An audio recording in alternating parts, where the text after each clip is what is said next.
guys, welcome to Tammy and Tiara's.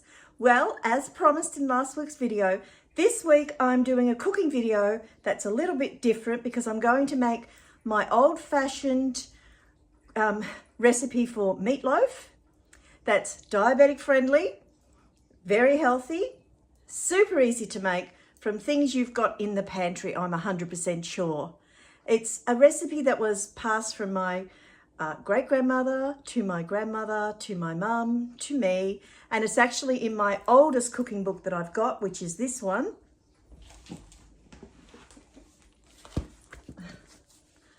Super old cooking book, this one. My sister brought it for me for our engagement present.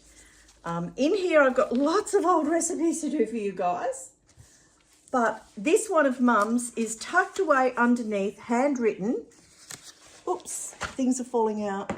I don't know if you can see it. I'll take a photo so you can see. I have so many things in this cookbook that I've just hung on to, things that are so important. Anyway, so this recipe, you will love it. I know you'll love it. So that's what we're going to make this week. We're going to do a cooking recipe. As you know, I like to have all my things ready and raring to go. So what we're going to need is some ground oats, you know, the porridge oats, just the plain ones, not the ones that are done to do super quickly, just the normal old rolled oats. We're going to need them, and they must be ground finely because super done in a food processor. See how fine they are. I'm using this instead of flour because flour puts my sugars out the roof. So therefore, rolled oats don't. You can do this in a food processor, and most people these days have a food processor. I have my Ninja that Ben brought me, and I have my Thermomix, so I use that one for this. I also put seeds in with it to make it more protein, so I have got pumpkin seeds in this because of their high protein count. Just to make it that little bit better. I do that every time. So you've got to have that. Of course, you need some salt and pepper. You're also going to need some vegetables. I'm going to use what I've got, which is actually cabbage, red cabbage, white cabbage, and carrot. You need a cup of that. I'll probably add a little bit more because my mince doesn't weigh exactly 500 grams. It's actually only 385 grams. So I'm going to boost that up with the flour, which is the oats, and the vegetables to bring it up to that 500 grams. That's a trick that I've done for a lot of recipes. It works. It works. So that's the main thing. Also, you need some onions. I get frozen onions that are already prepared. So literally, I just add those into it. Usually about a cup, half a cup. I like the taste of onion. So I'm pretty heavy-handed with the onion, but you can put in as much as you like. I don't even cook it first because I just like to put this all in the oven. Bert pops on some oven-fried chips, and it's a really good meal. Plus, Lucy loves it, which is always a bonus. It's the day before shopping day, and the one thing I don't have that I would normally have for this recipe is grated cheese, because tomorrow is shopping day. I don't like to shop in between if I can help it. I like to use what I've got, have a look in the cupboard, but I've got some sliced cheese that I'll pop on top, and that will do for this one. I'm putting on my Buckingham Palace apron because this is my work apron. I'm really lucky because Lisa from Lisa Wondress, she actually sent me a most beautiful apron. Let me just get this on, guys, so you can see. Beautiful apron for me, absolutely gorgeous, but I feel it's too nice to do cooking in. I'll show you.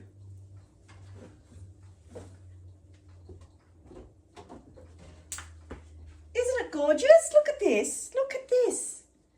It's all little bunny rabbits. Can you see it? But it's just too nice to do cooking in or anything messy in. I have my special work aprons, and this one is my... Can you have a good apron for when you're out in the garden picking flowers? That's what this one's for. How lucky am I?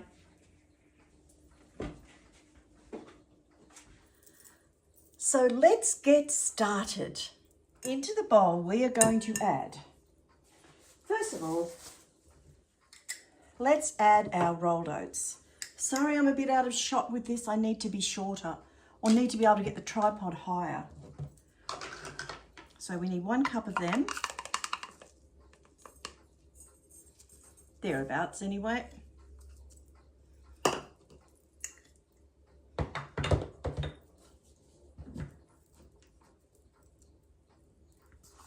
I'm going to add 1 cup of vegetables, thereabouts.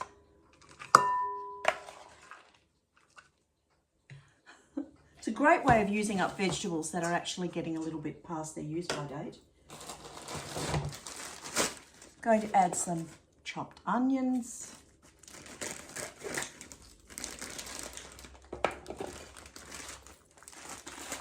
And I'm going to add a cup of those because I like onions.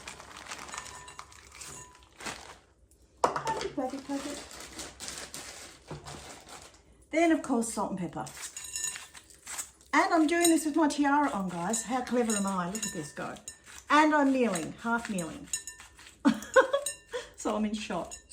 Right, let's switch the camera to the bowl so you can see what happens next.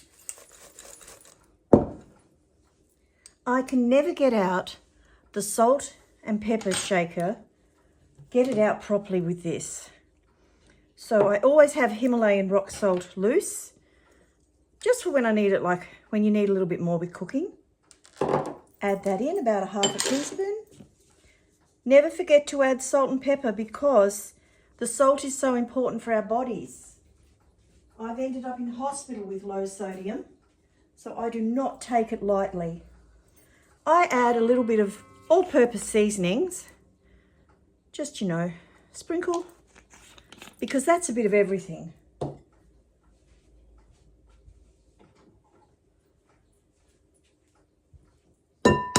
Don't forget the eggs. 1, 2,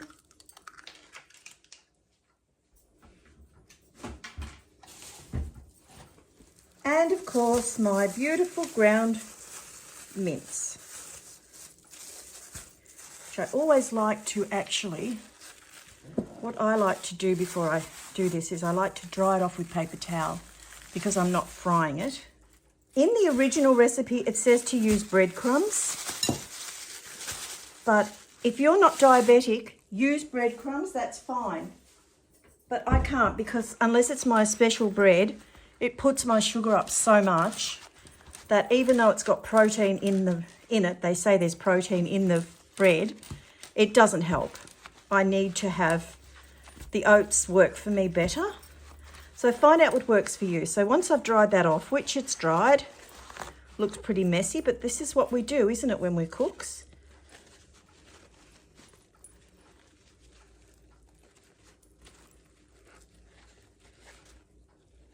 Carefully unwrap it. Make sure you've got it all. And in it goes.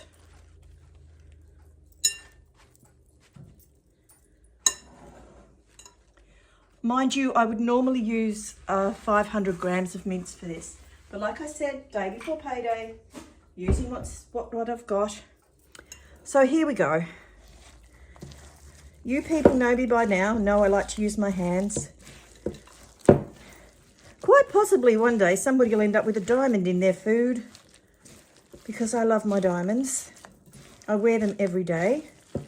And I've still got other ones in the jewellery box that I don't wear enough. All those frozen onions are cold. Now that feels a little bit moist for me, so I'm going to add some extra oats. But that's just because I haven't got the meat the same ratio.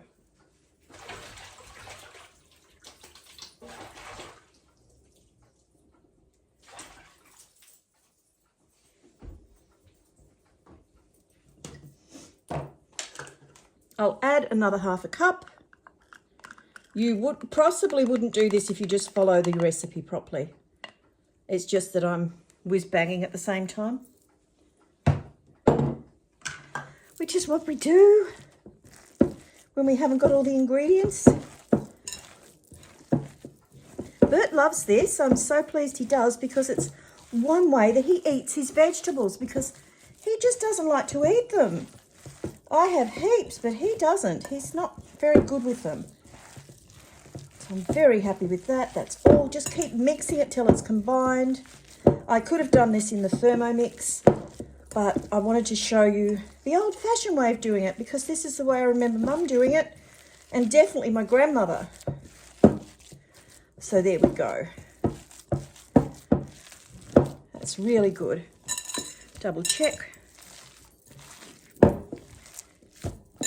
Oh yes, that's good. That's good. That's good. This is going to go into a rectangle pan. So we'll just prepare that pan next.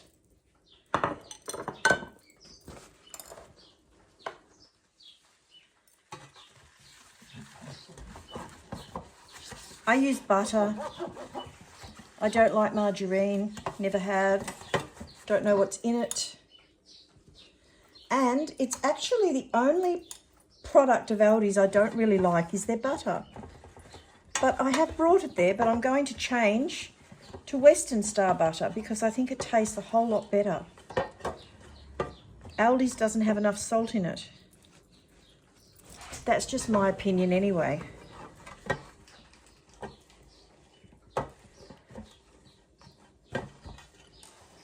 So that's done. Let's give it a flour now.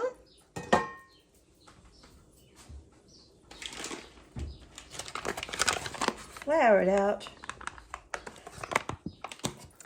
And what I do here is I actually do this over the pan because the excess flour, there would be about 1/4 cup of flour here. I'll show you what I do with this flour. And I've done this every time I do it and it doesn't bring up the sugar, so I'm really pleased. Let's just get that out because we don't like to waste anything, do we? Okay, that's pretty good. That's pretty good. That's ready. So carefully, just literally roll this in the flour. It's purely to coat the outside of the meatloaf with flour.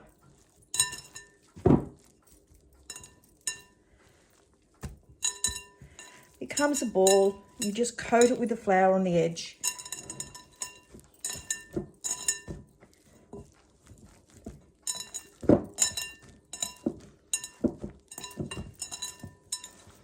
So can you see that's all coated with flour?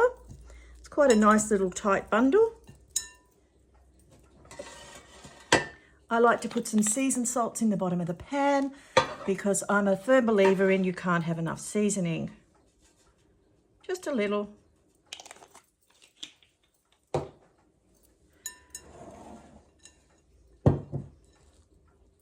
This goes into the pan like so.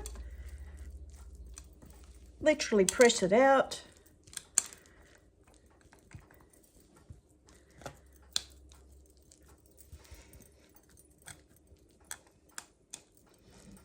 And then into the oven for about 45 minutes to an hour. I have a special temperature gauge that tells me when it's cooked. Usually, I think the last time I did this exact same one, it took me 1 hour at 180 degrees Celsius.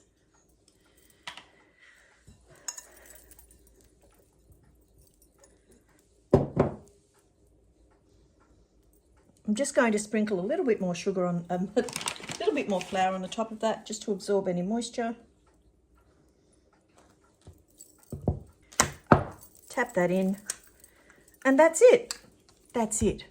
So into the oven at 180 degrees Celsius for an hour, and let's see. Then I will bring it out, I will put cheese slices on the top, pop it back in again, and let that melt. I'd normally put a cup of grated cheese on the top, but like I say, I don't have any grated cheese today.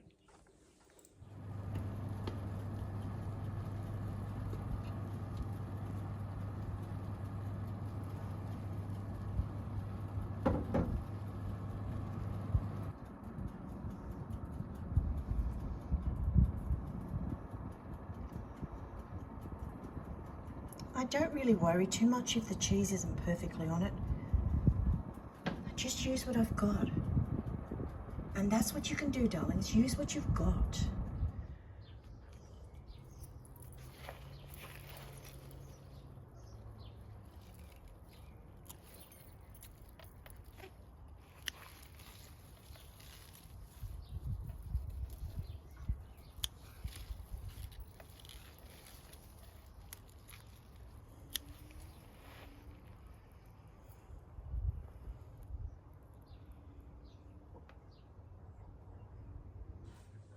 So that's now into the oven. Thank you for the love on last week's video.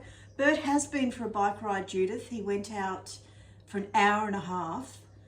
Oh my goodness, I was so worried, but I can follow him on my phone like he can follow me. So I always worry when he's on his bike.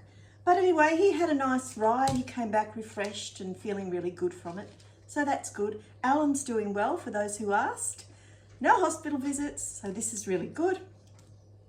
Yes, so I'll show you some photos of it finished after. Send some photos of it, how we serve it for tea. That's about all from me for this week. I thought I'd do the cooking one and hope that you like it. And send lots and lots of love from beautiful Ballarat to all of you. God bless. Thank you for watching. Thank you so much. God bless.